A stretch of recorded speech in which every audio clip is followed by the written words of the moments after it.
మనకి బలం ఉందని చెప్పి ఇతరులని తక్కువగా చూడకూడదండి. ఎప్పుడైనా సరే మనకి ఆస్తి ఉంది, బలం ఉంది అని చెప్పి ఇతరులను ఎప్పుడూ తక్కువ చేసి మాట్లాడకూడదు. మీకు ఒక చిన్న కథ చెప్పనా?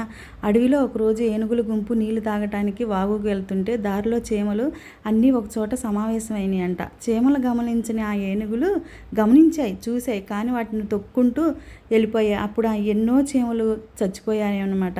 అవి నీళ్లు తాగటానికి వెళ్ళినాయి కదా, తిరిగి వచ్చేటప్పుడు ఆ చీమలు అవి చచ్చిపోయిన వాటిని చూసి బాధపడి వీటికి ఎట్టయినా బుద్ధి చెప్పాలని ఆ ఏనుగులకి ఆ చీమలు ఎదురుగా నిలబడ్డాయంట.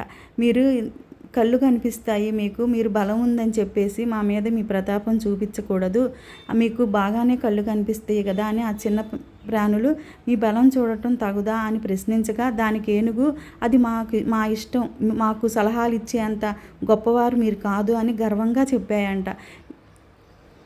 అప్పుడు ఏనుగులు ఎలాగైనా బుద్ధి చెప్పాలనుకుని చీమలు వాటిపై దాడి చేశాయి. చివరికి చెవుల్లోకి, ముక్కుల్లోకి, కళ్ళల్లోకి వెళ్ళి వాటిని కుడితే వాటికి కళ్ళు కనపడక కొన్ని కొండపై నుంచి పడిపోయి మరికొన్నేమో చెట్టుకు దిగుకొని గాయపడ్డాయి అనమాట. అందుకే మనకు బలం ఉందని ఇతరులను ఎప్పుడూ తక్కువ చేసి చూడకూడదండి. ఈరోజు నాకు 5వ మంగళవారం అనమాట. అందుకే సుబ్రహ్మణ్య స్వామికి పూజ చేసుకుని అటు పక్కనే ఉన్న వెంకటేశ్వర స్వామిని కూడా దర్శనం చేసుకుని ఇంటికి వచ్చానండి. దీన్ని బట్టి మీకు ఏమర్థమైందో చెప్పండి.